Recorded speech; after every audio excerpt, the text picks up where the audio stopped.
Hi అండి.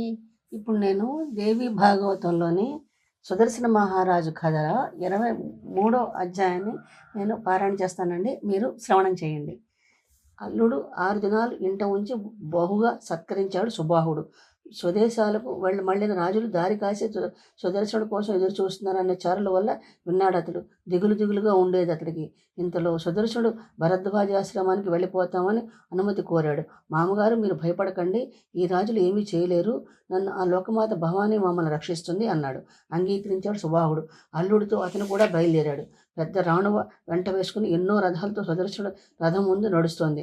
కొంత దూరం వచ్చాక దారిలో రాజుల సైన్యం సముద్రంలా సుదర్శనుడు కంటపడింది. సుబాహుడు కూడా దూరం నుంచి చూసి విచారించాడు. మనసా జగదాంబను ధ్యానించాడు. ఆమె శరణు తెచ్చాడు. భార్యతో కలిసి ఏకాక్షర కామరాజ మంత్రం జపిస్తున్నాడు సుదర్శనుడు. రాజులందరూ ఒక్కుమ్మడి సుదర్శనుడి వైపు సైన్యాలతో సాగారు. శశికళను ఎత్తుకుపోవడమే వారి సంకల్పం. సుబాహుడు వారిని ఎదిరించడానికి తలపడ్డాడు. కానీ సుదర్శనుడు అతన్ని వారించాడు. రాజుల సేనలో శంఖాలు, భేరీలు, నగారాలు, దుందుబులు మోగాయి. అలాగే సుబాహు సేనలోనూ ప్రతిధ్వనించాయి. సుదర్శనుడు సవతి తమ్ముడు శత్రాజిత్తు సుదర్శనుడి మీద విరుచుకుపడాలని ఉరకలు వేశాడు. అతడు దన్నుగా యథాచిత్తు నిలబడ్డాడు. కొందరు రాజులు చూపరులు దూరాన ఆగారు. మనవాణ్ణి దాటుకున్న యథాచిత్తు ముందుకు సాగాడు. వెనుక శత్రాజిత్తు సన్నద్ధుడయ్యాడు. ఉభయపక్షాలు బాణాలు గుప్పించారు. జడివానలా రేగాయి. బాణాలు ఘోరంగా ఆరంభమయ్యాయి. యుద్ధం పెద్ద దండుతో సుబాహుడు అల్లుడు కోసం యుద్ధంలో ప్రవేశించాడు. ఘోరాతి ఘోరమైన యుద్ధం జరిగింది. రణరంగంలో ఆకస్మికంగా భగవతి ప్రత్యక్షమైంది. విలువైన రత్నాలు, నగలతోనూ రకరకాల ఆయుధాలతోనూ సింహం మీద కూర్చుని అమాంతం యుద్ధంలో ఉరికింది. దివ్య వస్త్రాలు కట్టుకుంది ఆమె. మందారమాల వేసుకుంది. ఆమెను చూచిన ఎదురు పక్షం రాజులు దిగాలు పడిపోయారు. సింహం ఎక్కి వచ్చింది. ఎవరిది, ఆడది, ఎక్కడి నుంచి వచ్చింది? సుదర్శనుడు దేవిని చూశాడు. మామగారితో ఇలా అన్నాడు, ఇదిగో దివ్యమూర్తి జగదంబ మనను అనుగ్రహించింది, సహాయం కోసం అవతరించింది. ఈమె నమ్ముకుని ముందే నిర్భయంగా ఉన్నాం మనం. ఇప్పుడు మరింత నిర్బలమయ్యాం. ఇక మన మీద ఏగన్నా వాలదు. అల్లుడు, మామ ఇద్దరు దేవిని దర్శించి బ్రహ్మానందం అనుభవించారు. ఇద్దరు ఆమెకి సాష్టాంగ దండ ప్రణామం చేశారు. దేవి సింహం గర్జించింది. రణరంగంలోని ఏనుగులన్నీ వణికాయి. పెనుగాలి రేగింది. దిక్కులన్నీ ఘోరంగా కనబడ్డాయి. సుదర్శనుడు తన సేనా నాయకులను ఆజ్ఞాపించాడు, ముందుకు నడవండి. దారికి అడ్డంగా ఉన్న రాజులను లక్ష్య పెట్టకండి. వారేమీ చేయలేరు. మన పాలు లోకమాత ఉంది, భయం లేదు. మనకి పదండి ముందుకు అన్నాడు. సుదర్శనుడి సేన ముందుకు సాగింది. యథాజిత్తు ముందు పడ్డాడు. తన పక్షాన్ని రాజును హెచ్చరించాడు. చూస్తారేం, సుదర్శనుడు చంపేయండి. పెళ్లి కొడుకును ముచ్చుకన్ని కట్టి పెట్టండి. మన కంటే అంత తిరస్కారమా వీడికి, ఇంత నిర్భయమా? సింహం మీద వచ్చిన ఆడదాన్ని చూసి భయపడకండి. ఇప్పుడు వదిలేస్తే సుదర్శనం మనం పట్టలేము. అందరూ ఒక్కుముడి మీడపడి చిత్రవద చేసి చంపేయండి. వీడు పని పట్టండి. శశికళను పట్టుకోండి. సింహం ముందు నుంచి నక్క ఎత్తుకుపోకూడదు ఆహారం అంటూనే శత్రాజిత్తు సుదర్శన సేన మీద కూలికాడు.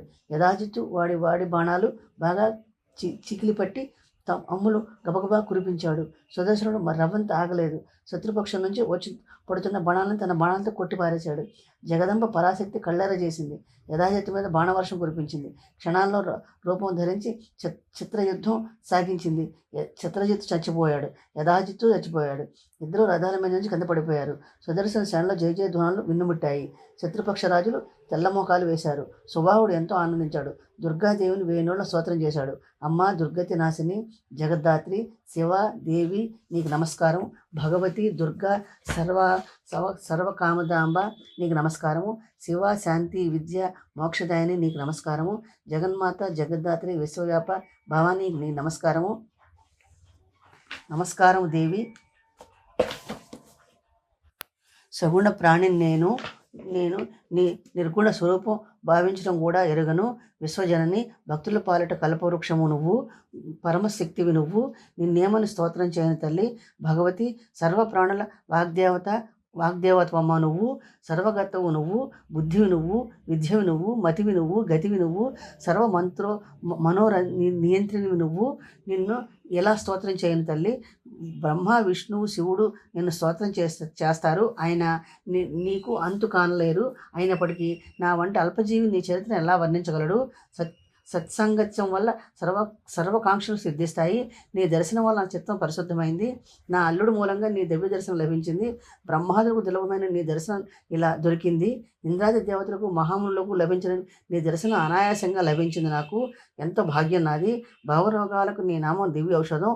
అవగతమైన తల్లి, నువ్వు భావయుక్తపు భక్తుల పాలి కామధేనువు. నువ్వు దేవతలు నన్ను పూజిస్తూ ఉండిన ఆలకించనైనా భక్తులను మరిచిపోవు. ఎంత దయగల తల్లివి నువ్వు. అసాధ్యమైన ఆపదలో స్వదర్శను తోడ్పడ్డావు. నీ విచిత్ర చరిత్ర ఎలా వర్ణించను. లెప్తలో శత్రునాశనం చేశావు. భక్తులపై దయచూపే ఈ నీ చరిత్ర యుగయుగాలకు గానం చేస్తారు. స్థావర జంగమాత్మకమైన సకల జగత్తు రక్షించే నువ్వు ఇలా చేయడంలో ఆశ్చర్యమేమీ లేదు. సుదర్శనుడి మీద నీకున్న అనుగ్రహానికి నిదర్శనం ఇది.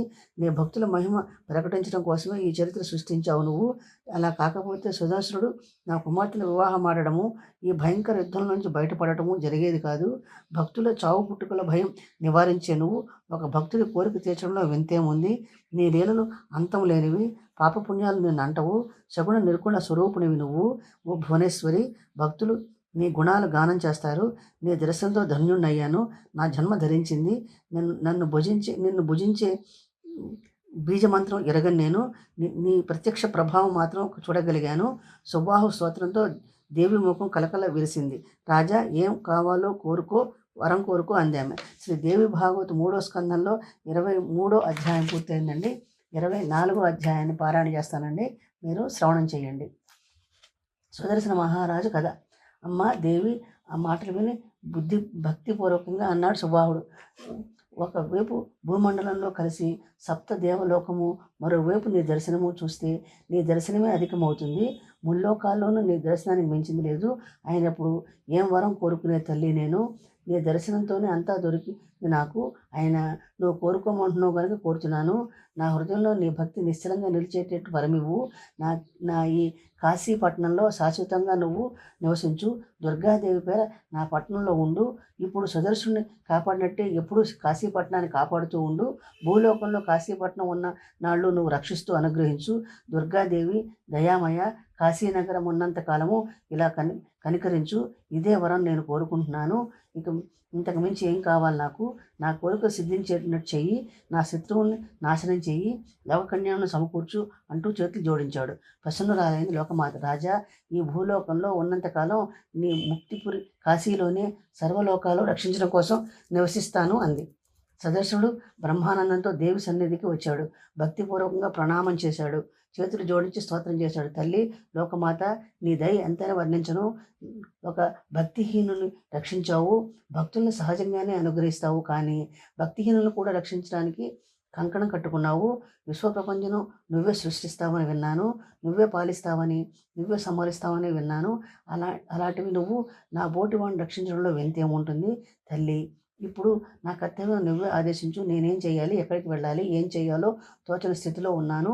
నేను ఎక్కడికి వెళ్ళాలో, ఇక ముందు ఎక్కడ ఉండాలో, ఎక్కడ విహరించాలో అంతా నీ ఆదేశం మీద ఆధారపడి ఉంది అన్నాడు. వత్స అనుగ్రహిస్తూ అంది దేవి. అయోధ్య వెళ్ళు. నీ తాత తండ్రుల రాజ్యం నువ్వు పరిపాలించు. నన్ను స్మరించడము, పూజించడము మాత్రం మర్చిపోకు. నీ రాజ్యానికి ఎప్పుడూ శుభం చేకూరుస్తూ ఉంటాను. అష్టమి, చతుర్దశి, ముఖ్యంగా నవమి ఈ తిథుల్లో విధిపూర్వకంగా బలిదానాలతో నన్ను పూజించాలి. అయోధ్య పట్టణంలో నా ప్రతిష్ఠించు. ముప్పూట్ల పూజలు జరిపించు. శరత్కాలాల్లో భక్తిపూర్వకంగా నవరాత్రులు, మహాపూజ జరిపించు. చైత్రం, ఆశ్వయుజం, ఆషాఢం, మాఘం ఈ నెలలో గొప్పగా ఉత్సవాలు జరిపించు. రాజుల్లో సింహం వంటి వాడు నువ్వు. విను. కృష్ణపక్షంలో అష్టమి నాడు, చతుర్దశి నాడు భక్తితో నా పూజ చెయ్యి. అలా ఆదేశించి అర్ధనమైన దుర్గాదేవి. ఇదంతా కళ్ళారా చూచారు రాజులు. దేవతలు వచ్చి దేవేంద్రుని నమస్కరించినట్టే 50 మంది వచ్చి సుదర్శనుడికి నమస్కరించారు. వినయంగా స్వభావుడు కూడా అలాగే వల్లుడు ముందు నిలబడ్డాడు. మహారాజా, రాజులందరూ సుదర్శనుడితో అన్నారు, ఇవాళ నుంచి నువ్వే మా ప్రభువి, నువ్వే శాసకుడివి. అయోధ్య నగరం వెళ్ళి అభిషేకం చేసుకో. మహారాజువే మమ్మల్ని పరిపాలించు. నీ మూలంగా మేము సకల పురుషార్థదాయిని ముల్లోకాల తల్లిని ప్రత్యక్షంగా దర్శనం చేశాము. నువ్వు ధన్యుడివి, కృతార్థుడివి, పుణ్యాత్ముడివి. అందుకని నీ కోసం సనాతన దేవి ప్రత్యక్షమైంది. రాజుల్లో ఉత్తముడు నువ్వు, మేము తమోగుణం కలవాళ్ళం, మోహితులం కనుకనే భగవతి మహిమ తెలియలేదు. నా ఇల్లాలిని, నా డబ్బుని, నా బిడ్డని క్రోధంతో నిండిన సంసార సముద్రంలో మునిగి ఉన్నాము. సర్వజ్ఞుడు నువ్వు కనుక అడుగుతున్నాము, ఎవరి శక్తి, ఈమె పూర్వత్వాలేమిటి, ఈమె ప్రభావం ఏమిటి? సాధు పురుషుడు నువ్వు, సంసార సముద్రంలో నావ వంటి వాడికి మాకు దేవి మహత్యం మాకు వినిపించు, ఉద్ధరించు అంటూ ప్రార్థించారు. ఒక్క నిమిషం భగవతిని ధ్యానించి ఇలా అనుకున్నాడు సుదర్శనుడు. దేవి చరిత్ర మహోత్తమమైంది, బ్రహ్మాదులు కూడా అవగతం కాదు, వివరించడానికి నేనంతటి వాడిని. సర్వోత్తమైన ఆ సాత్విక శక్తిని మహాలక్ష్మి అంటారు. 3 గుణాలు ఆమెలో ఉన్నాయి, అందుకనే ఆమెని త్రిగుణాత్మకమే అంటారు. రజోగుణ స్వరూపంతో ఆమె ప్రపంచం సృష్టిస్తుంది, సత్వగుణ స్వరూపంతో పాలిస్తుంది, తమోగుణ స్వరూపంతో సంహారం చేస్తుంది, నిర్గుణ స్వరూపంతో అన్ని కోరికలు ఫలప్రదం చేస్తుంది. బ్రహ్మాది దేవతలందరూ ఆమె మూల కారణం. ఆమె నిర్గుణ స్వరూపం యోగులకు కూడా తెలియరాదు, ఆమె సగుణ స్వరూపం మాత్రం పండితులు సేవిస్తారు అన్నాడు. మహారాజా, మళ్ళీ అన్నారు రాజులు, బాల్యకాలంలోనే నువ్వు అడవుల పాలయ్యావు, అయినప్పుడు ఆ పరమశక్తి విషయం నీకు ఎలా తెలిసింది? ఆమెను ఎలా ఉపాసించావు, ఎలా పూజించావు?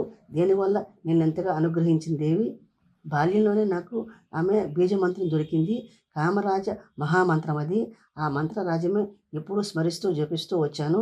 అనంతరం ఋషులు ఆమె స్వరూపం ఉపదేశించారు. అప్పటి నుంచి దివ్య రూపం ధ్యానించడం మొదలుపెట్టాను అన్నాడు సుదర్శనుడు. సుదర్శనుడు మాటలు విని ఆ రాజుల హృదయాలలో దేవి భక్తి మొలకెత్తింది. ఆ తల్లిని ధ్యానిస్తూ వాళ్ళంతా తమ తమ దేశాలకు వెళ్ళిపోయారు. అలాగే సుబాహుడు కూడా తన కాశీపట్నానికి వెళ్ళిపోయాడు. సుదర్శనుడు అనుమతి తీసుకుని సుదర్శనుడు అయోధ్య మార్గం పట్టాడు. యుద్ధంలో శత్రాజిత్తు యథాజిత్తు చనిపోయారని సుదర్శనుడు అయోధ్య వస్తున్నాడని అయోధ్యలో మంత్రులు విన్నారు, ఎంతో సంతోషించారు. అయోధ్య పౌరులను విని ఆనందించారు. పట్టణమంతా భూలోక వైకుంఠంలా అలంకరించారు. రకరకాల బహుమతులు పట్టుకుని ఎదురు వెళ్ళారు. రజోద్యోగులను ఉపహారాలతోనూ దర్శనానికి వచ్చారు. అతడు రాజు కావటం కోశల రాజ్యానికి పండుగలా అనిపించింది. భార్య సమేతంగా సుదర్శన మహారాజు అయోధ్యలో అడుగుపెట్టాడు. ప్రజల్ని, మంత్రుల్ని, రాజోద్యోగుల్ని యథావిధిగా సన్మానించాడు. అనంతరం వైభవంగా రాజమందిరంలో ప్రవేశించాడు. వందిమాగదులు స్తోత్రాలు చేశారు, మంత్రులు ప్రణామాలు చేశారు. పట్టణంలోని కన్యలు జలాలు, పుష్పాలు చల్లారు. శ్రీదేవి భాగవతం 3వ స్కందంలో 24వ అధ్యాయం పూర్తయిందండి. 3వ స్కందంలో 25వ అధ్యాయాన్ని నేను పారాయణ చేస్తానండి, మీరు శ్రవణం చేయండి. మంత్రులతో కలిసి రాజభవనంలో ప్రవేశించాడు సుదర్శనుడు. దుఃఖంతో కుంగిపోతున్న శత్రాజిత్తు తల్లి దగ్గరికి వెళ్ళి ఓదారుస్తూ అన్నాడు, అమ్మ, నా చేతుల్లో నీ కుమారుని కానీ నీ తండ్రిని కానీ నేను చంపలేదు. ప్రమాణం చేసి చెబుతున్నాను, స్వయంగా దుర్గాదేవి రణరంగంలో వారిని వధించింది. ఇందులో రవ్వంత నా అపరాధం లేదు. కాకున్నది కాకుండా ఎవరూ అడ్డుపడలేరు. విచారించకమ్మా, లోకంలో జీవులందరూ కర్మఫలం అనుభవించక తీరదు. సుఖ దుఃఖాలకు కర్మే కారణము. నేను నీ దాసుణ్ణి, మా అమ్మ ఎంతో, నువ్వు అంతే. నాకు చేసుకున్న కర్మ ప్రకారం సుఖదుఖాలు అనుభవించి తీరదు. విచారం విడిచిపెట్టు. దుఃఖం వస్తే విచారించడం, సుఖం వస్తే సంతోషించడం కూడదు. విచారము సంతోషము ఈ 2 శత్రువులే. సంసారం సంత వంటిది, అది దైవాధీనం, మన చేత ఏమీ లేదు. కనుక దుఃఖించి ఆత్మను కష్టపెట్టకూడదు. కర్మ చేతి కీలు బొమ్మలు మానవులు. నా విషయమే ఆలోచించు. అడవిలో ఉండవలసి వచ్చినా విచారించలేదు నేను, అదంతా కర్మఫలమే అని తెలుసు నాకు. ఈ అయోధ్యలోనూ నా తండ్రి చచ్చిపోయాడు, తాత చచ్చిపోయాడు, తల్లి దిక్కుమాలిందైంది. భయపడి నన్ను చంకనేసుకుని అడవిలో దూరింది. దారిలో దొంగలు దోచుకున్నారు. కట్టుకుడ్డలతో ఆమె మిగిలింది.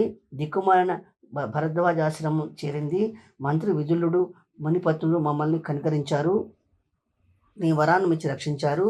నిరుపేదగా ఉండిన అక్కడ విచారణ కలగలేదు నాకు. ఎప్పుడు రాజ్యం వచ్చి సంతోషము కలగదు. విచారము, విరోధము, మత్సరము నా మనసులో ఎన్నడూ తలచూపలేదు. భోగభాగ్యాలంటే నీ వరాన్నమే శ్రేష్టమైంది. రాజభోగం నరకానికి దారితీస్తుంది. నీ వరాన్నం ఎన్నడూ అలాంటి దుర్గతి దారి తీయదు. ఇంద్రియాలు జయించి ధర్మం తప్పకుండా ప్రవర్తించడమే బుద్ధిమంతుల లక్షణం. నరకం తప్పించుకోవడం అదొక్కటే ఉత్తమ మార్గం. అమ్మ, మన భరతఖండం పవిత్రమైంది. ఇక్కడ మానవ జన్మ దొరకడం దుర్లభం. తిండి మొదలైన సుఖాలు అన్ని ప్రాణులు లభిస్తాయి. దుర్లభమైన మనిషి జన్మ ఎత్తడం ధర్మ సాధకమే కర్తవ్యము. ధర్మ సాధన వల్ల స్వర్గము, మోక్షము లభిస్తాయి. మానవ జన్మలో తప్ప మరి ఏ జన్మలోనూ ఈ అవకాశం లేదు. సుదర్శన మాటలు విని శత్రాజిత్ తల్లి లీలావతి సిగ్గుపడి పుత్ర శోకంతో కన్నీళ్లు తుడుచుకుంటూ ఇలా అంది, నాయన, నా తండ్రి యథాచిత్తు నీ తాతను చంపేశాడు, నీ రాజ్యం లాక్కున్నాడు, నన్ను కూడా అపరాధినిలా తయారు చేశాడు. నేను అడ్డుపడలేకపోయాను. అతడు చేసిన దానికి అతడే బాధ్యుడు. నా ప్రమేయం ఏమీ అందులో లేదు. నా తండ్రి, నా కొడుకు తాము చేసుకున్నది తాము అనుభవించారు, మరణించారు. ఇందులో నీ తప్పేమీ లేదు. అందుకని నా కొడుకు కోసం నేను ఎడవను, మా తండ్రి కోసము విచారించను.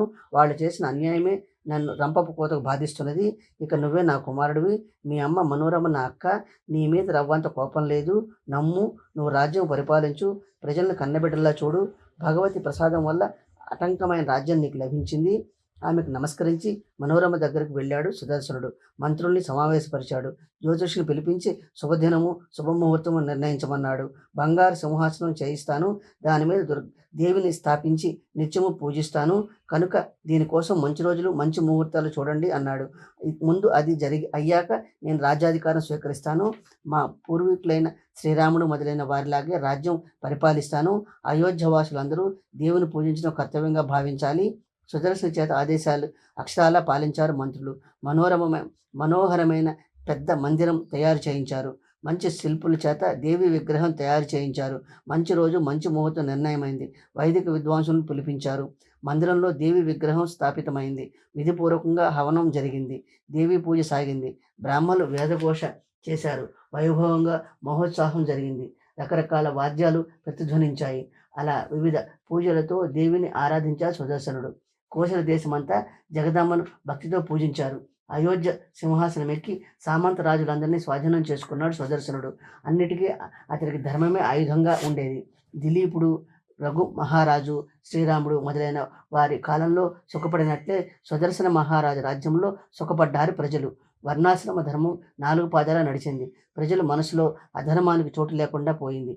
కొద్ది దినాల్లో పల్లె పల్లె దేవి భక్తితో నిండిపోయింది. గ్రామ నాయకులు దేవి మందిరాలు నిర్మించారు. కోశల దేశం ఏ మూల చూసినా దేవీ పూజలు ఔపించాయి. అయోధ్యలో ఇలా ఉండగా అక్కడ కాశీలో సుదర్శన మామ సుబాహుడు కూడా మంచి మందిరం కట్టించాడు. అందులో దుర్గాదేవిని విగ్రహం ప్రతిష్ఠించాడు. కాశీ ప్రజలందరూ విశ్వనాథుడిని పూజించినట్లే పరమభక్తితో దుర్గాదేవిని పూజించడం మొదలుపెట్టారు. దుర్గాదేవి రాజ్యమంతటా పేరు పడింది. దాంతో దేశాలు ఆ తల్లిని ఆరాధించడం ప్రారంభించాయి. భారతదేశమంతటా అన్ని కులాల వారు దుర్గారాధన చేస్తూ వచ్చారు. వైదిక మంత్రాలతో ఆమెను పూజించారు. పౌరాణిక స్తోత్రాలతో స్తుతించారు. ఆమె దివ్యనామం జపించారు. భక్తిపూర్వకంగా ధ్యానించారు. నవరాత్రుల్లో భక్తులందరూ కలిసి పూజలు, హవనాలు, యజ్ఞాలు చేస్తూ వచ్చారు. ఎన్నో దేవి యజ్ఞాలు చేశారు. శ్రీ దేవి భాగవత 3వ స్కందంలో 25వ అధ్యాయం పూర్తయిందండి. 26వ అధ్యాయం నవరాత్రి వ్రతము. మునీంద్ర, జనమేజయుడు అడిగాడు, నవరాత్రులు, ముఖ్యంగా శరత్కాలం నవరాత్రులు విధిపూర్వకంగా చేసే విధానం సెలవియ్యి. ఆ పూజ వల్ల ఫలమేమిటో దయతో వినిపించు అని వివరంగా అన్నారు. సరే అన్నాడు. అందుకున్నాడు వ్యాసముని. నవరాత్రి వ్రతం ఎలా చేయాలో చెబుతాను విని. శరత్కాలంలోనే ముఖ్యంగా ఈ నవరాత్రి వ్రతం చేయాలి. అలాగే వసంతకాలంలోనూ చేయాలి. ఈ 2 కాలాలు ప్రాణుల పాలిట యమద్రష్టలు అంటారు. అవి ఎంతో కష్టదాయకమైనవి. అందుచేత శుభం కోరుకునేవారు ఈ నవరాత్రి వ్రతం చేసి తీరాలి. శరత్కాలము, వసంతకాలము ఘోరమైన రోగాలు కలిగిస్తాయి, సర్వనాశనం చేస్తాయి. అందుచేత బుద్ధిమంతులు ఆశ్వయుజ మాసంలో చండికను పూజించాలి. విధిగా అమావాస్య నాడు వ్రత సామాగ్రిని భద్రపరుచుకోవాలి. ఆ వాళ్ళ ఒక పూట భోజనం చేయాలి. అవిష్యాన్నం తినాలి. ఒక సమతల ప్రదేశంలో మండపం నిర్మించాలి. మండపం 16 మూళ్ళు పొడవు, 16 మూళ్ళ వెడల్పు ఉండాలి. స్తంభాలతోనూ ధ్వజాలతోనూ అందంగా ఉండాలది. తెల్లటి మట్టి, ఆవు పేడ కలిపి అలకాలి. మండపం మధ్య అందమైన 4 పలకల వేదిక నిర్మించాలి. అది 4 మూళ్ళ పొడవు, 4 మూళ్ళ వెడల్పు ఉండాలి. దాని ఎత్తు 1 మూరడు ఉండాలి. పీఠం కోసం ఉత్తమ స్థానం నిర్ణయించాలి. దాని మీద చాందిని కట్టాలి. రంగురంగుల తోరణాలు పెట్టాలి. రాత్రి ఉత్తమమైన బ్రాహ్మణుల్ని పిలవాలి. వాళ్ళందరూ దేవీతత్వ విశారదులై ఉండాలి. ఆచారవంతులై ఉండాలి. వేదాంగ పారంగతులై ఉండాలి. సంయమనం పాటించిన వారై ఉండాలి. పౌర్ణమి నాడు ఉదయం నది నదనాల్లోనూ, చెరువుల్లోనూ, నడబావుల్లోనూ, నూతిలోనూ లేదా ఇంటి దగ్గర యథావిధిగా స్నానం చేయాలి. నిత్యకర్మలు నెరవేర్చుకుని ఉదయమే బ్రాహ్మణులను భరించాలి. వారికి మధుపర్కాలు, అర్ఘ్యపాద్యాదులు సమర్పించాలి. శక్తిని బట్టి వస్త్రాలు, అలంకారాలు, అర్ఘ్యపాద్యాదులు సమర్పించాలి. కలిగి ఉండి కుంట పడకూడదు. ఇవ్వడానికి బ్రాహ్మణులు తృప్తి పడితేనే కార్యం సఫలమవుతుంది. దేవి భాగవతం సప్తసతి చదవడానికి 9 బ్రాహ్మణులను, 5 ముగ్గురును లేదా కనీసం ఒక్కడినో నియమించాలి. దేవి భాగవతం చదివే బ్రాహ్మణుడు శాంతుడై ఉండాలి. మొదట వైదిక మంత్రాలతో చేయించాలి. వేదిక మీద సింహాసనం వేసి పట్టు వస్త్రం పరవాలి. దాని మీద దేవీ ప్రతిమను స్థాపించాలి. ఆ ప్రతిమ 4 చేతులు కలిగి ఉండాలి. చేతుల్లో అన్ని ఆయుధాలు ఉండాలి. శరీరం నిండా రత్న నగలుండాలి. ముత్యాల హారాలు ఉండాలి. దివ్యమైన వస్త్రం కట్టి ఉండాలి. విగ్రహం సౌమ్యంగాను సులక్షణంగాను ఉండాలి. పైన చెప్పిన విధంగా కాకపోతే విగ్రహం సింహం మీద కూర్చున్నట్టు ఉండాలి. 4 చేతులను శంఖము, చక్రము, గద, పద్మము ఉండాలి. అలా కాకపోతే విగ్రహం 18 చేతులతో ఉండాలి. విగ్రహం స్థాపించలేకపోతే సవర్ణ మంత్రాలతో దుర్గా యంత్రం వేదిక మీద స్థాపించాలి. పీఠ పూజ కోసం వేదిక కుడివైపున కలశం స్థాపించాలి. కలశం పంచ పల్లవాలతోనూ వైదిక మంత్రాలతోనూ బాగా సంస్కరించాలి.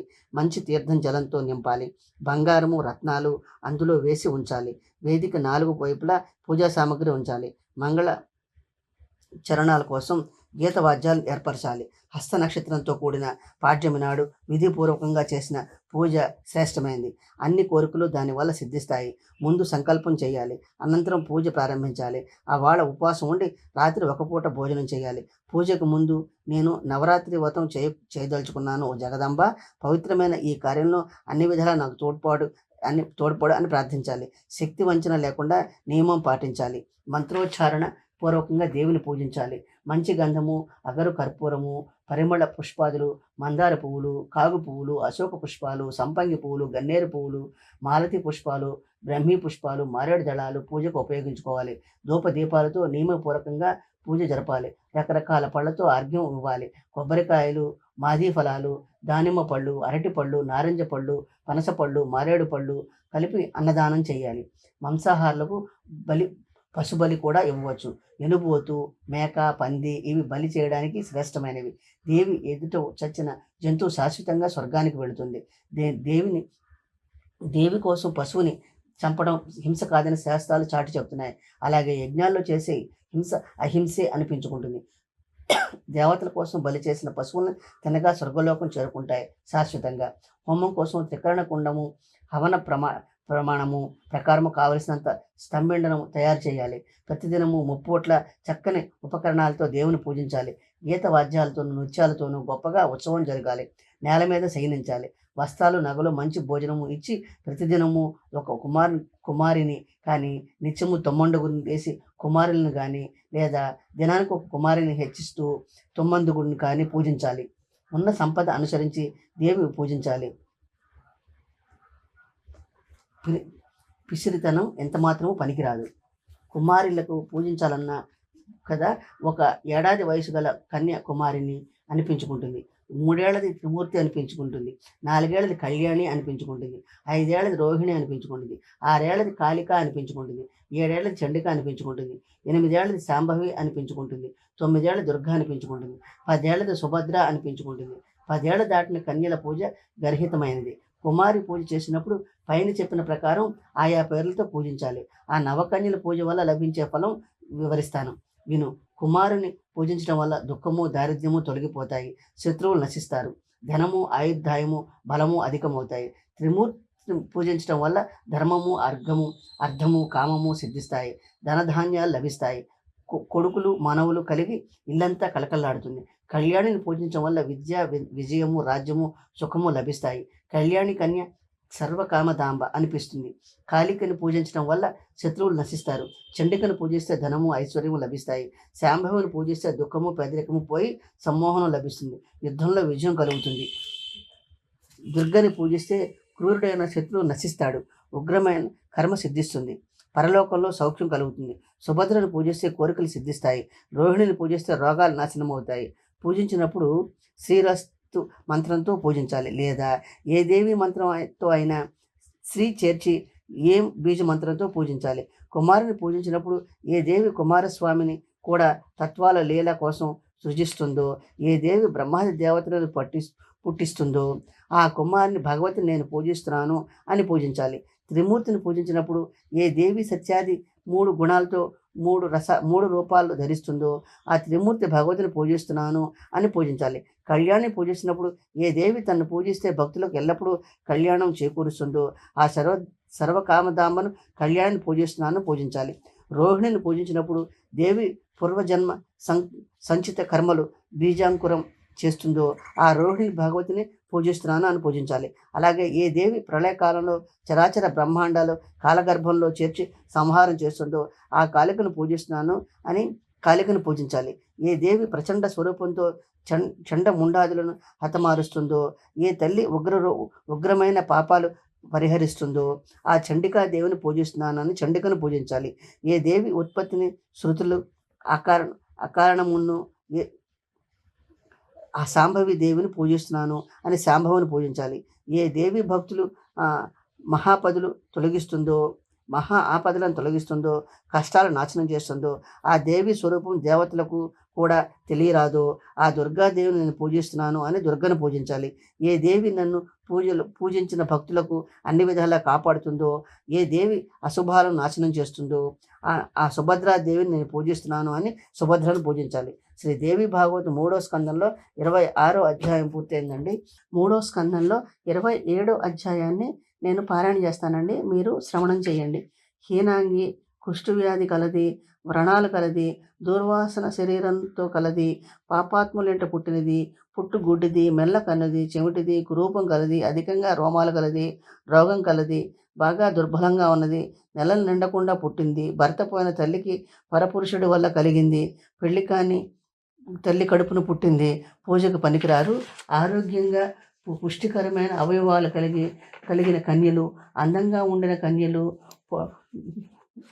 పుళ్ళు గిళ్ళు లేని కన్యలు పూజకు పనికి వస్తారు. ఒకే వంశంలో పుట్టిన కన్యలు బాగా పూజించదగిన వారు. సర్వకార్యాలు సిద్ధించాలంటే బ్రాహ్మణి కన్యను పూజించాలి. గెలుపు సాధించాలంటే క్షత్రియ కన్యలను పూజించాలి. ధనం కావాలంటే కోమటి కన్యలను పూజించాలి. వంశవృద్ధి కలగాలంటే శూద్ర కన్యను పూజించాలి. అయితే బ్రాహ్మణ కన్యలను మాత్రం పూజించాలి. క్షత్రియులు బ్రాహ్మణ కన్యల్ని, క్షత్రియ కన్యల్ని పూజించాలి. కోమట్లు బ్రాహ్మణ కన్యల్ని, క్షత్రియ కన్యల్ని, కోమటి కన్యల్ని, శూద్ర కన్యల్ని పూజించాలి. శిల్ప కార్యాలు చేసుకునే కులాల వారు యథాయోగ్యంగా తమ వంశంలో పుట్టిన కన్యల్ని పూజించాలి. ఈ పూజ నవరాత్రి విధంగానే జరిపించాలి. భక్తిపూర్వకంగా నవరాత్రిని యథాపూర్వకంగా జరిపించలేని వారు ప్రత్యేకంగా అష్టమి నాడు జరిపిస్తే చాలు. దక్షుణ్ణి యజ్ఞం ధ్వంసం చేసినప్పుడు భద్రకాళి మహాఘోరంగా కోటి యోగినులతో అష్టమి నాడే ఆవిర్భవించింది పూర్వం. అందుచేత అష్టమి నాడు రకరకాల ఉపాహారాలతోనూ గంధమాల్యాది లేపనాలతోనూ దేవుని పూజించాలి. వాళ్ళ పాయసం, మాంసం హోమం చేసి బ్రాహ్మణులకు భోజనం పెట్టాలి. పళ్ళు పువ్వులు ఉపహారం ఇచ్చి దేవుని సంతోషపరచాలి. 9 దినాలు ఉపవాసం ఉండలేని వారు 3 రోజుల్లోనైనా ఉపవాసం ఉండాలి. భక్తిపూర్వకంగా సప్తమి, అష్టమి, నవమి ఈ 3 రాత్రులు జగదమ్మని పూజిస్తే పూర్తి ఫలం లభిస్తుంది. పూజ, హోమం, కుమారి పూజ, బ్రాహ్మణ భోజనం ఇవి జరిపించడంతో నవరాత్రి వ్రతం పూర్తవుతుంది. లోకంలో వ్రతాలేవి నవరాత్రి వ్రతంతో సాటి రావు. ఈ వ్రతం వల్ల ధనధాన్యాలు లభిస్తాయి, సుఖం కలుగుతుంది, సంతానం తంపరగా పెరుగుతుంది, ఆయువు ఆరోగ్యం అధికమవుతాయి, స్వర్గము మోక్షము లభిస్తాయి. సౌభాగ్యం కలిగించే వ్రతం ఇది, శుభం కలిగించే వ్రతం. విద్య, కుమారులు, ధనము కావలసిన వారు విధిపూర్వకంగా ఈ వ్రతం చేయాలి. ఈ వ్రతం వల్ల విద్యార్థులకు విద్య లభిస్తుంది. రాజ్యం పోయిన రాజులకు తిరిగి రాజ్యం లభిస్తుంది. వెనుక జన్మలో నవరాత్రి వ్రతం చేయని వారు ఈ జన్మలో రోగులై పుడతారు, దరిద్రులై పుడతారు, గొడ్డువాళ్లై పుడతారు.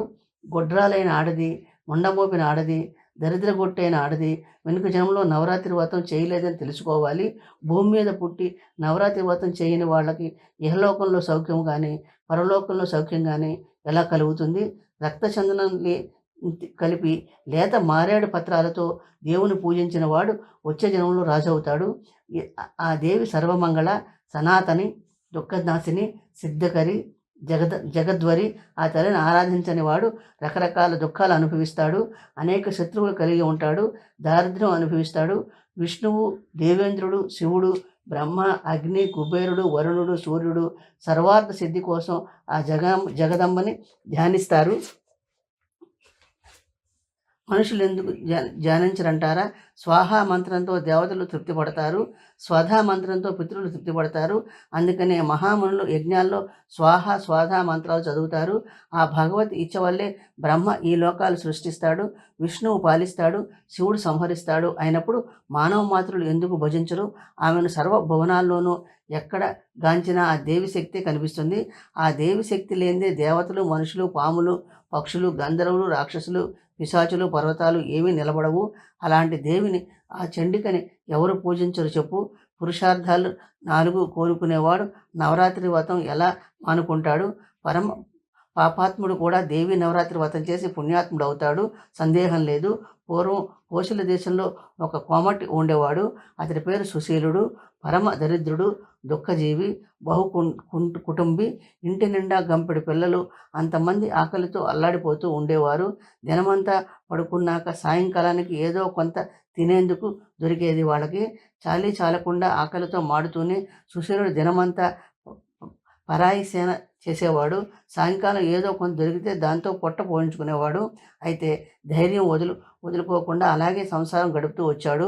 ధర్మం తప్పేవాడు కాదు, శాంతం వదులుకునేవాడు కాదు, ఆచారం మానుకునేవాడు కాదు, సత్యం తప్పేవాడు కాదు, ధర్మం విడిచిపెట్టేవాడు కాదు, క్రోధము మదమాశ్చర్యాలు మనసును చెరనిచ్చేవాడు కాదు. ప్రతినిత్యము దేవతల్ని, పితృల్ని, అతిథుల్ని ఆచరించేవాడు, అశ్రితుల్ని ఆదరించేవాడు, వారికి పెట్టి మిగిలిందే తాను తినేవాడు. కొన్నాళ్ళు గడిచాయి. ఒకనాడు ఆకలితో బాధపడుతూ ఒక బ్రాహ్మణుడి దగ్గరికి వెళ్ళాడు. అయ్యా, నా దారిద్ర్యం ఎలా పోతుందో చెప్పు అని అడిగాడు. నాకు డబ్బు మీద ఆశ లేదు. నా కుటుంబానికి ఇంత అన్నం దొరికితే చాలు. నా బిడ్డలు ఆకలితో ముర్రో అంటున్నారు. తలా ఒక కవళం పెట్టడానికైనా నా దగ్గర లేదు. ఆ ఆకలి నాన్న అని అరిచిన బిడ్డల్ని ఇంటి నుంచి తరిమేశాను. ఏడుస్తూ పైకి పోయారు వాళ్ళు. నా హృదయం దహించిపోతూ ఉంది. చేత చెల్లిగవ్వలేదు. ఏం చేయను నేను? కూతురికి పెళ్లి ఈడు వచ్చింది. గుండె మీద కుంపటిలా ఉంది. ఇంట ఏ గానీ లేదు, ఏ దారి. కన్యాదాన కాలం గడిచిపోతూ ఉంది. 10 ఏళ్ళు పైబడ్డాయి పిల్లకి. కొండ విరిగి మీద పడినట్టు అయింది నాకు. సర్వం తెలిసిన వాడివి నువ్వు. నా దారిద్ర్యం వదిలిపోవడానికి ఏదైనా తపస్సు, దానమో, వ్రతమో, మంత్రమో ఉపదేశించు. నా కుటుంబం గడిస్తే చాలు, అంతకంటే అధికం అక్కర్లేదు. నన్ను అనుగ్రహిస్తే బతికిపోతాను. నీ జ్ఞాన దృష్టితో చూసి ఏదైనా ఉపాయం దయచేయి అంటూ ప్రాధేయపడ్డాడు. కనికరించాడు బ్రాహ్మడు. నవరాత్రి వ్రతం చెయ్యి అన్నాడు. శుభప్రదమైన వ్రతం నవరాత్రి వ్రతం. ఆ వ్రతంలో జగదమ్మను పూజించు, హోమం చెయ్యి, బ్రాహ్మణులకు భోజనం పెట్టు, నీ శక్తి బట్టి వేదపాఠం చేయించు, శక్తి మంత్రం జపం చేయించు, హోమం జరిపించు. తప్పక నీ కోరిక సిద్ధిస్తుంది. నవరాత్రి వ్రతాన్ని మించిన వ్రతం మరొకటి లేదు. పవిత్రమైన వ్రతం అది. సుఖప్రదమైన, జ్ఞానదాయకమైంది, మోక్షదాయకమైంది, సంతానవర్ధకరమైంది, శత్రువును నాశనం చేస్తుంది. శ్రీరామచంద్రమూర్తి రాజ్యం వదిలిపోయి సీతాదేవిని పోగొట్టుకున్నప్పుడు కిష్కింధలో ఉండి ఈ నవరాత్రి వ్రతం చేసి భగవతిని పూజించాడు. ఆ వ్రత ప్రభావంతో సీత విరహం అనే అగ్నిగుండం నుంచి బయటపడ్డాడు. సముద్రం మీద సేతువు కట్టాడు. రావణ కుంభకర్ణుని, ఇంద్రజిత్తుని సంహరించాడు. విభూషణుని లంకలో రాజుని చేశాడు. సీతాదేవితో అయోధ్యకు వచ్చాడు. నిష్కటంకంగా కోసల రాజ్యం పరిపాలించాడు. సాట్లేని సుఖం అనుభవించాడు. బ్రాహ్మణ ఉపదేశం విన్నాడు కోమటి సుశీలుడు. బ్రహ్మణ్ణి గురువు చేసుకున్నాడు. అతడి దగ్గర మాయాబీజ మంత్రం ఉపదేశం పొందాడు. నవరాత్రులు ఆ మహామంత్రం జపించాడు. నానా ఉపహారాలతో దేవుని పూజించాడు. అలా 9 ఏళ్ళు మహాబీజ మంత్రం జపిస్తూ వచ్చాడు. 9 ఏళ్ళు నిండాయి. మహా అష్టమి నాడు అర్ధరాత్రి భగవతి అతడిని దర్శనమిచ్చింది, వరాలిచ్చింది. సుశీలుని కృతార్థుడయ్యాడు. శ్రీ దేవి భాగవత 3వ స్కందంలో 27వ అధ్యాయం పూర్తయిందండి. 28వ అధ్యాయాన్ని నేను పారాయణ చేస్తానండి. మీరు శ్రవణం చేయండి. రాముని కథ. శ్రీరాముడు నవరాత్రి వ్రతం ఎలా చేశాడు? జనమేజయుడు అడిగాడు. ఇంతకీ రాముడు రాజ్యం ఎందుకు వదిలిపోయాడు? సీత ఎలా పోయింది?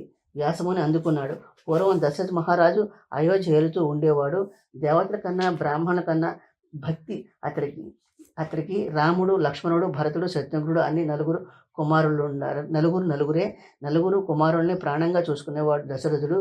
వీరిలో శ్రీరాముడు కౌశల్య కుమారుడు, భరతుడు కైక కుమారుడు, లక్ష్మణుడు శత్రుఘ్నుడు సుమిత్ర కుమారుడు. 4 ధన్వంతరి విద్యలో ఆరితేరారు. ఓనాడు విశ్వామిత్రుడు అయోధ్యకు వచ్చాడు. తన యజ్ఞం రక్షించడం కోసం రామలక్ష్మణ్ణి పంపమని కోరాడు. ఆ ప్రకారం 16 ఏళ్ళు రాముణ్ణి లక్ష్మణుని విశ్వామిత్రుడి వెంట పంపాడు దశరథుడు. రామలక్ష్మణుడు విశ్వామిత్రుని వెంట వెళ్ళారు. రాకాసి తాటకుని చంపి అతడి యజ్ఞం కాపాడారు. సుబాహు రాక్షసుని చంపేశారు. మరీచుణ్ణి ఒక బాణంతో ఎంతో దూరం విసిరేశాడు రాముడు. దాంతో చచ్చిపోయినట్లు పోయాడు మరీచుడు.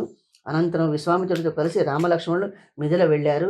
దారిలో రాముడు అహల్యను శాపమిచ్చి తప్పించాడు. మిథిల వెళ్ళి జనక చక్రవర్తి తన కుమార్తె స్వయంవరం కోసం పణంగా పెట్టిన శివధనుసును విరిచేశాడు శ్రీరాముడు. లక్ష్మి వంశాధారమైన సీత రాముడిని వరించింది. సీతారాముల కళ్యాణం జరిగింది. జనకుడు మరో కన్య ఊర్మిళనిచ్చి లక్ష్మణుడికి పెళ్లి చేశారు. జనకుడు తమ్ముడు కుశధ్వజుడు కూతురు మాండవి కీర్తుల్ని భరత శత్రుఘ్నుల్నిచ్చి వివాహం చేశారు. ఆ పెళ్లిళ్ళు మిథిలలో ఎంతో వైభవంగా జరిగాయి.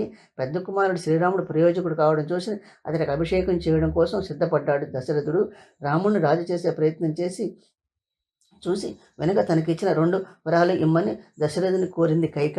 భరతునికి పట్టం కట్టమని ఒక వరము, రాముడిని 14 ఏళ్ళు అడవికి పోవాలని ఇంకో వరము కోరింది ఆమె కోరిక ప్రకారం రాముడు అడవికి వెళ్ళిపోయాడు. రాజ్యం వదిలి అతడితో భార్య సీత, తమ్ముడు లక్ష్మణుడు వెళ్ళిపోయారు. రాముడు అడవి వెళ్ళిపోయాక పితృవియోగం భరించలేకపోయాడు దశరథుడు. లోగడ ఒక ఋషి కుమారుని పెట్టిన శాపం తలుచుకుంటూ ప్రాణం వదిలేశాడు. తన తల్లి కారణంగా తండ్రి మరణించడము, రాముడు మంచితనము గమనించి రాజ్యం వల్ల లేదు భరతుడు. రాముడు దండకారణ్యంలో పంచవటిలో నివసించాడు. కామన్ అతన్ని కోరి వచ్చింది శూర్పణఖ. ముక్కు చెవులు కోసి పంపాడు. అందువల్ల కరదూషణాదులు వచ్చి రామునితో పోరాడారు. రాక్షసులందరినీ చంపేసి మునులకు పరోపకారం చేశాడు రాముడు. శూర్పణఖ లంక పరిగెత్తింది. అన్న రావణాసుడితో మొరపెట్టుకుంది. రాముడు తన ముక్కు చెవులు కోసేశాడని, కరదూషణాదులను చంపేశాడని చెప్పింది. మండిపడ్డాడు రావణుడు. ఉన్న పళాన రథమెక్కి మారీచుడి దగ్గరికి వెళ్ళాడు. సీతను ఎత్తుకు రావడం కోసం ఎత్తువేసి మారీచుడు మాయలేడి వేషంలో శ్రీరాముడి ఆశ్రమానికి పంపాడు. మారీచుడు బంగారు లేడి రూపంలో సీతాముని నిలబడ్డాడు. విచిత్రమైన బంగారు లేడిని చూసింది సీత. దైవ ప్రేరణ వల్ల రాముడితో అంది, విచిత్రంగా ఉంది లేడి, దీని చర్మం తెచ్చిపెట్టు. ఆలోచించకుండానే రాముడు మాయలేడి వెంట పడ్డాడు. సీత భద్రముని తమ్ముడితో చెప్పి వెళ్ళాడు. సీత భద్రమని తమ్ముడితో చెప్పి వెళ్ళాడు. మాయావి మరీచుడు క్షణం కనపడకుండా అడవి నుంచి అడవికి పోతూ ఎంతో దౌడి తీశాడు. పరిగెత్తి రాముడు సమయం చూసి వాడి బాణం కొట్టాడు. రాముడు ధనస్సు లాగడమే తడువు. మరీచుడు గట్టిగా అరిచాడు. లక్ష్మణ హతోస్మి అనే కేక రాముడిదే అనుకుంది సీత. పరిగెత్తు లక్ష్మణ పరిగెత్తు, మీ అన్నకి అపాయం వచ్చింది, నిన్ను పిలుస్తున్నాడు, చప్పున వెళ్ళు, సాయపడు అంది జాలిగా. ఆపదే కాదు, అన్నకి చావు వచ్చి పడినా ఒంటరిగా వదిలి వెళ్ళను. అన్నయ్య ఆజ్ఞ నన్ను ఇక్కడే ఉండమని, ఆయన ఆజ్ఞ దాటడం నా తలకి మించిన పని కనుక నీ దగ్గర నుంచి వెళ్ళను. అది మాయాలేడి అన్నయ్యని ఎంతో దూరం తీసుకుపోయింది. అందుచేత నిన్ను ఇక్కడ వదిలేసి ఒక్క అడుగైనా కదలను. ఇంతకీ అన్నను కొట్టగలవాడు ఈ లోకంలో ఎవడూ లేడు. నువ్వు అధైర్యపడకు, ఆయన ఆజ్ఞ కాదని నిన్ను వదిలి వెళ్ళలేను అన్నాడు లక్ష్మణుడు. లక్ష్మణ ఏడుస్తూ కఠోరంగా అంది సీత, నాకు తెలుసు, నా మీద మనసు పడి భరతుడి సంకేతం మీద నన్ను నీ దాన్ని చేసుకోవాలని మా వెంట వచ్చావు నువ్వు. నీచుడా, నేను కొలట ననుకున్నావా? నిన్ను కట్టుకుంటానా? రాముడు తిరిగి రాకపోయినా నేను ప్రాణం వదిలేస్తాను. రాముడు లేని సీత ఉండకూడదు. సరే, నువ్వు వెళ్ళకపోతే మానితే మాను, నీ వాంఛతో పని లేదు నాకు. కానీ ఒకటి అడుగుతున్నాను, మీ అన్న మీద అనురాగం అంతా ఎటుపోయింది ఇప్పుడు? సీత పలికిన నిష్ఠురాలు విని ఎంతో బాధపడ్డాడు లక్ష్మణుడు. దుఃఖం ముంచుకొచ్చింది. ఎంతో క్రూరంగా మాట్లాడుతున్నావమ్మా, గద్గద స్వరంతో అన్నాడు. నా మనసు స్పష్టంగా చెబుతూ ఉంది, నీకేదో కీడు రాబోతుంది అంటూనే విల్లు అమ్ములు పట్టుకున్నాడు. అన్నగారు వెళ్ళిన దారిని బయలుదేరాడు లక్ష్మణుడు వెళ్ళిపోయాక కపటముని వేషంలో రావణాసురుడు రాముడి ఆశ్రమానికి వచ్చి పన్నశాల ముందు నుంచున్నాడు. నిజమైన సాధువే అనుకుంది సీత. ఆదరపూర్వకంగా పళ్ళు అవి ఆర్ఘ్యమిచ్చి భిక్ష పెట్టబోయింది. ఎవరు సుందరి నువ్వు? తీయని మాటలతో అడిగాడు దొంగముని. పద్మాల్లా ఉన్నాయి మీ నేత్రాలు, ఈ అడవిలో ఒక్కదానివి ఉన్నావేమి? నీ తండ్రి పేరేమి? నీ అన్నదమ్ములెవరు? నీ భర్త పేరేమిటి? ముద్దరాల ఒక్కతివే ఉన్నావేమిటి? మంచి వంశంలో పుట్టిన దానిలా కనిపిస్తున్నావు. ప్రియురాల, మేడల్లోనూ మిద్దెల్లోనూ ఉండవలసిన దానివి నిర్జనమైన ఈ అడవిలో ఉన్నావెందుకు? దేవకన్య లాంటి అందగత్తెవు మునిపత్నిలా ఈ ఈ పర్ణకుటీరంలో ఎందుకున్నావు? రావణుని ఎవరో దివ్యముని అనుకుని చెప్పింది సీత. అయోధ్య మహారాజు దశరథుడు, ఆయనకు 9 కుమారులు. వారిలో పెద్దవాడు శ్రీరాముడు. మా ఆయన మామగారిని వరమడిగిన మా చిన్నత్త కైక మా ఆయన్ని 14 ఏళ్ళ అడవికి పంపింది. మరిది లక్ష్మణుడితో మా ఆయన నేను ఇక్కడ ఉంటున్నాము. నా తండ్రి జనక మహారాజు నన్ను సీత అంటారు. శివధనుసు విరిచి శ్రీరాముడు నన్ను పెళ్ళాడాడు. ఆయన బాహుబలంలో నిర్భయంగా అడవిలో నివసిస్తున్నాను. అన్నదమ్ములిద్దరూ ఇప్పుడే వచ్చేస్తారు, నిన్ను పూజిస్తారు. మా ఆశ్రమం ఈ కకారణ్యంలో ఉంది. రాక్షసుతో నిండిన అడవి ఇది. ఇక్కడికి ఎందుకు వచ్చావు నువ్వు? త్రిదండి సన్యాసి వేషంలో ఎక్కడికి వెళుతున్నావు? ఇక్కడ ఎలా వచ్చావు అని అడిగింది. లంక రాజుని నేను అన్నాడు రావణాసురుడు. శ్రీరావణుడు అంటారు నన్ను. నీ అందం విన్నాను, నీ కోసం యతివేష వేసుకున్నాను. తన అన్నదమ్ములు కరణదూషణాదులు కాలం చేశారు. మా శూర్పణఖ లంక వచ్చింది, నీ విషయం చెప్పింది. అందుకోసమే ఇంత దూరం పనిగట్టుకుని వచ్చాను. రాజ్యభ్రష్టుని రాముణ్ణి వదిలేయి. దరిద్ర మానవుడు రాముడు. రాజాది రాజును నేను. నన్ను కట్టుకుని సుఖపడు. మండోదరి కంటే అధికంగా మహాదేవిని చేస్తా నిన్ను. ప్రేయసి, నన్ను వరించు. నీ దాసుడిని నేను. నా రాణివి నువ్వు. సర్వలోకాధిపతుల్ని గెలిచిన నేను నీ పాదాల మీద వాళ్తున్నాను. నన్నేలుకో. లోగడ నిన్ను నాకిమ్మని మీ తండ్రిని కోరాను. శివధనుస్సునే విషపెట్టి తప్పుకున్నాడు అతడు. శివధనుస్సుని భయపడి నీ స్వయంవరానికి రాలేదు నేను. కానీ ఆనాటి నుండి నా మనసు మాత్రం నీ మీదే ఉంది. ఇన్నాళ్ళు నీ కోసం బాధపడుతూనే ఉన్నాను. నువ్వు ఇప్పుడు అడవిలో ఉన్నావని విని వెనుకటి ప్రేమ వల్లే ఇలా వచ్చాను. శ్రమపడి సీత, నా శ్రమ ఊరికే పోనివ్వకు. శ్రీదేవి భాగవత 3వ స్కందంలో 28వ అధ్యాయం పూర్తయిందండి. 3వ స్కందంలో 29వ అధ్యాయాన్ని నేను పారాయణ చేస్తానండి, మీరు శ్రవణం చేయండి. రావణుడి చెడు మాటల మీద భయంతో వణికిపోయింది సీత. రావణ, ఎలాగో మనసు ధైర్యం చేసుకుని అందేమే. పులస్య వంశంలో పుట్టావు నువ్వు. కామమోహితుడివై ఇలా పాడు మాటలు ఎందుకు పలుకుతున్నావు? నేనేదో స్వైర స్త్రీని కాదు, జనక మహారాజు కూతుర్ని. అన్నదేదో అన్నావు. చొప్పున లంకాపట్నం పారిపో, లేదంటే రాముడు బాణాలను కాల్చేస్తాడు. నా కోసం ప్రాణాలు పోగొట్టుకుంటావు, తప్పదు. ఇలా అంటూ పర్ణశాల లోపలికి అగ్నిహోత్రం దగ్గరికి వెళ్ళిపోయింది ఆమె. నిజరూపంతో లోపలికి ప్రవేశించాడు రావణాసురుడు. భయంతో ఏడుస్తున్న సీతను బలవంతంగా పట్టుకున్నాడు. రామ రామ, లక్ష్మణ లక్ష్మణ అంటూ అరిచింది సీత. లెక్క చేయనే లేదు రావణాసురుడు. ఆమెను రథం మీద పట్టుకుని పారిపోయాడు. దారిలో అరుణపుత్రుడు జటాయువు రావణుని అడ్డుకున్నాడు. ఇద్దరికి అడవిలో దారుణమైన యుద్ధం జరిగింది. జటాయువును కొట్టేసి సీతను లంకకు పట్టుకుపోయాడు రావణాసురుడు. కురీరి పక్షిలా ఏడ్చింది సీత. ఆమెను రాక్షసుల మధ్య అశోకవనంలో పెట్టాడు రావణాసురుడు. సామోపాయం దానోపాయం ప్రయోగించి ఎంతో ప్రయత్నించాడు. ఏమైనా తన సతీత్వం వదులుకోలేదు సీత. అక్కడ రాముడు మాయా మృగాన్ని చంపి తిరిగి వస్తూ లక్ష్మణుడు చూచాడు. తమ్ముడు, ఎంత పని చేశావోయి? మాయావి మరీచుడిని కేక విని సీతను ఒక్కదాన్ని వదిలేసి ఎందుకు వచ్చినావు అన్నాడు. ప్రభు, ఇది కాలమహిమ అన్నాడు బాధపడుతూ లక్ష్మణుడు. అన్నదమ్ములిద్దరూ గబగబా పర్ణశాలకు వచ్చారు. పర్ణశాల శూన్యంగా ఉంది, సీత లేదు. ఎంతో దుఃఖించాడు రామలక్ష్మణుడు. సీతను వెతుక్కుంటూ బయలుదేరారు. దారిలో పడున్న జటాయును చూచారు. వచ్చే ప్రాణం పోయే ప్రాణంలో ఉన్నాడు. సీతను రావణాసుడు ఎత్తుకుపోయాడని నేను అడ్డుపడ్డాను. యుద్ధంలో నన్ను కొట్టేశాడు. అమ్మవారిని ఎత్తుకుపోయాడు అని చెప్పి ప్రాణాలు వదిలేశాడు. రాముడు స్వయంగా అతడికి అంత్యక్రియలు జరిపించాడు. రామలక్ష్మణుడు ముందుకు నడిచారు. దారిలో కబంధుని చంపి అతన్ని శాప విముక్తుని చేశారు. కబంధుడు చెప్పిన ప్రకారం వెళ్ళి సుగ్రీవుడితో నేస్తం కట్టారు. వారిని వధించి సుగ్రీవుడిని కిష్కిందకు పట్టం కట్టాడు రాముడు. సీతను తలుచుకుంటూ వర్షాకాలం 4 మాసాలు లక్ష్మణుడితో ప్రవర్షణ పర్వతం మీద గడిపాడు. అక్కడ తమ్ముడితో అన్నాడు అతడు. తమ్ముడు, కైకమ్మ కోరిక సిద్ధించింది. సీత దొరకపోతే నేను బతకను. ఆమె లేకుండా అయోధ్యలో అడుగు పెట్టలేను. రాజ్యం పోయింది, అడవులు పాలయ్యాను. తండ్రి గతించాడు, ప్రియురాలు సీత పోయింది. ఇలా వేధించిన పాడు దైవం ఇక ఏం చేస్తాడో, ముందు భవిష్యత్తులో ఏముందో తెలియడం కష్టం.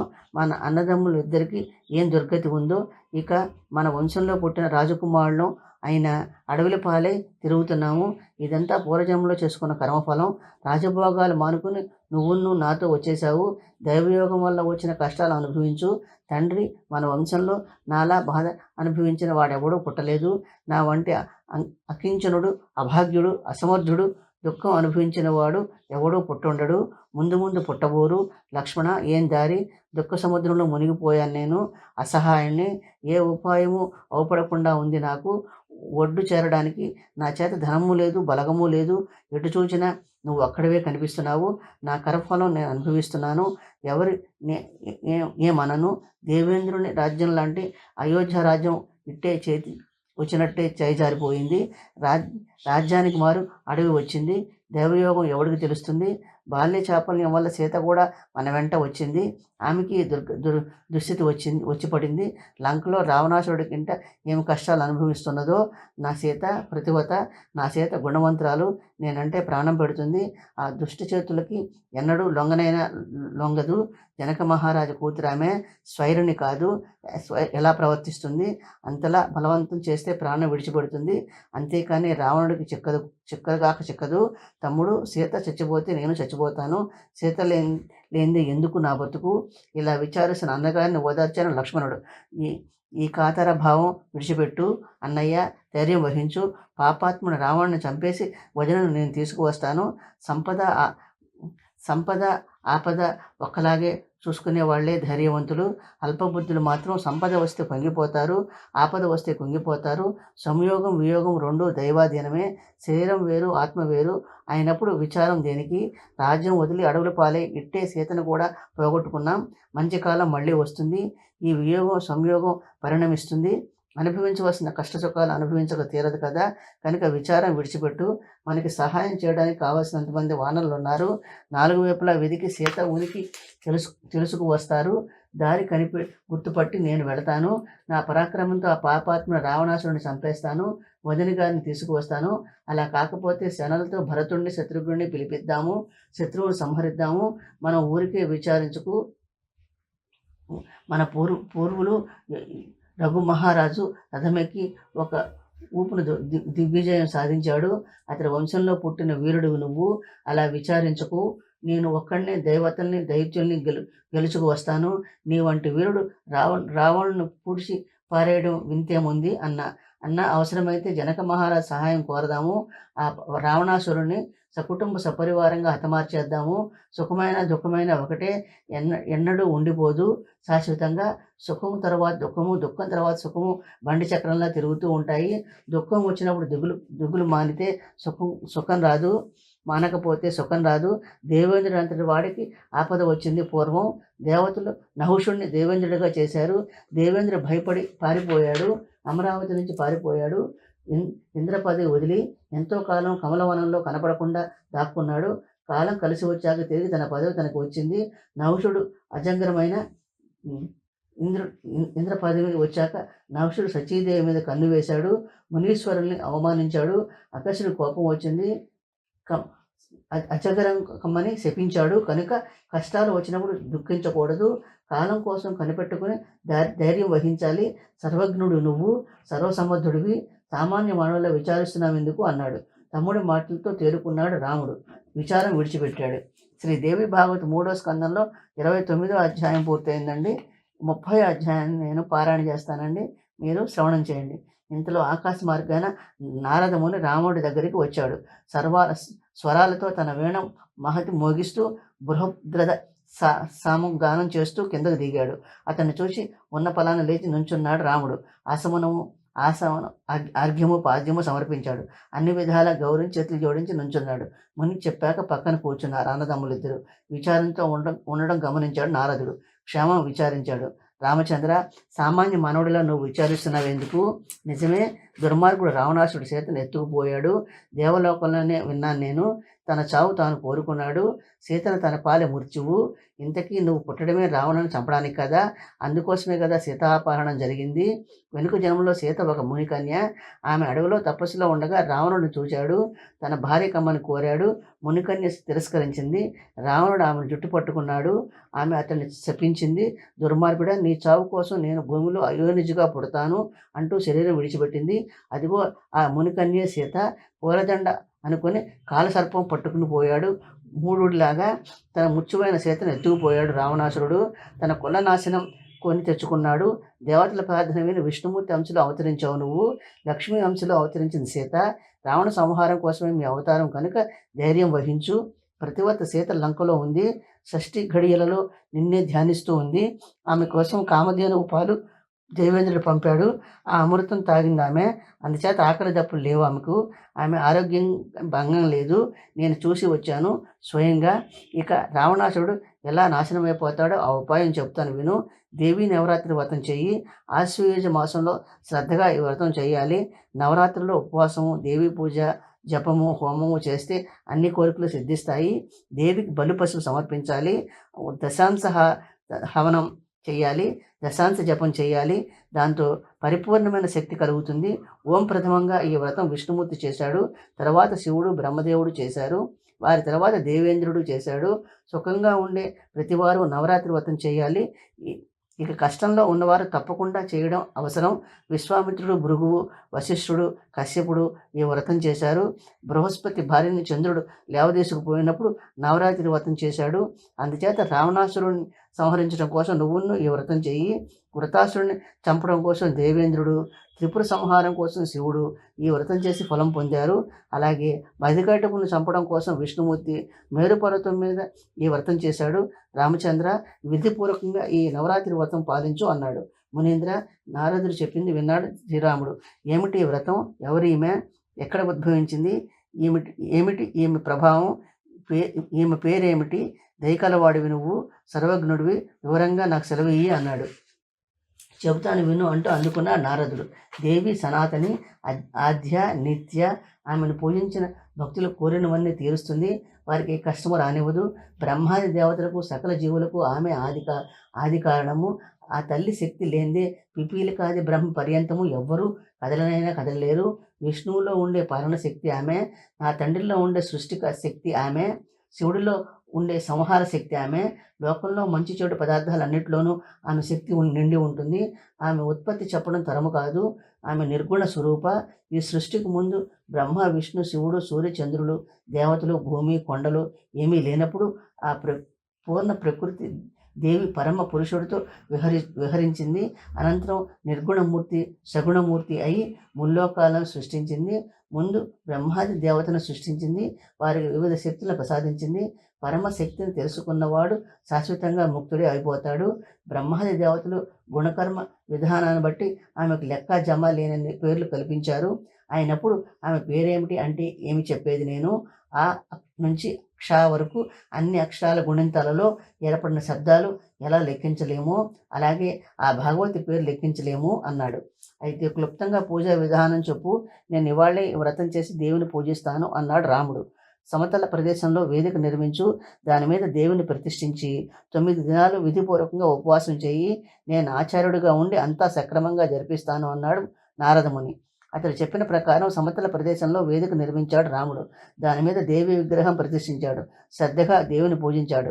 ఆశ్వయుజ మాసం రాగానే అప్రకర్షణ పర్వతం శిఖరం మీద నవరాత్రి వ్రతం చేశాడు. హోమము, బలిదానము, పూజ శ్రద్ధగా జరిపాడు. తమ్ముడితో కలిసి నారదుడు చెప్పిన ప్రకారం అన్ని పనులు నెరవేర్చాడు. మహాష్టమి నాడు అర్ధరాత్రి సింహం మీద కూర్చుని భగవతి దర్శనమిచ్చింది.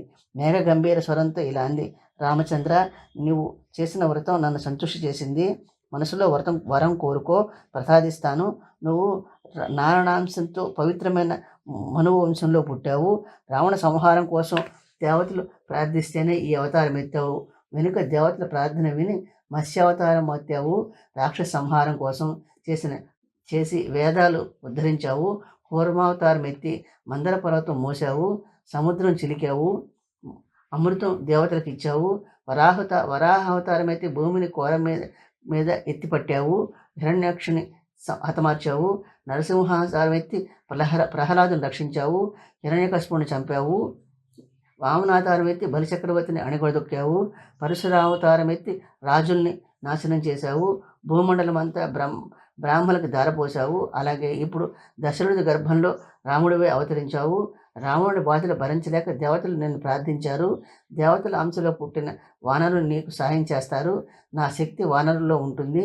నీ తమ్ముడు లక్ష్మణుడు శేషదేవుడి అంశలో పుట్టాడు. అతడు ఇంద్రజిత్తును చంపుతాడు. నేను చెప్పినదంతా జరిగి తీరుతుంది, సందేహం లేదు. వసంత ఋతువులో కూడా నా పూజ జరిపించు. అందువల్ల రావణాసురుడిని సంహరిస్తావు. 11,000 సంవత్సరాలు సుఖంగా రాజ్యం చేస్తావు, అనంతరం స్వర్గం దయచేస్తావు. అలా చెప్పి దేవి మాయమైంది. సంతోషించాడు శ్రీరామచంద్రుడు. ఆశ్వయుజ శుక్ల దశమి నాడు నవరాత్రి వ్రతం అంతమైంది. అవాళే లంకకు పయనమయ్యాడు. తమ్ముడితో సుగ్రీవుడితోనూ అనంతమైన వానర సేనతోనూ వెళ్ళి దక్షిణ సముద్రం చేరాడు. భగవతి శక్తి ప్రేరణతో సముద్రం మీద సేతువు కట్టాడు. లంక వెళ్ళి రావణాసురుడిని సంహరించాడు. అతని కీర్తి లోకమంతటా వ్యాపించింది. జనమేజయ, భగవతి దివ్య చరిత్ర వింటే సుఖభోగాలు ప్రాప్తిస్తాయి, చివరి మోక్షం లభిస్తుంది. అందుకనే ఎన్ని పురాణాలున్నా దేవి భాగవతంలో సాటి రావనే నా అభిప్రాయం. దేవి భాగవతం 3వ స్కందంలో 30వ అధ్యాయం పూర్తయిందండి.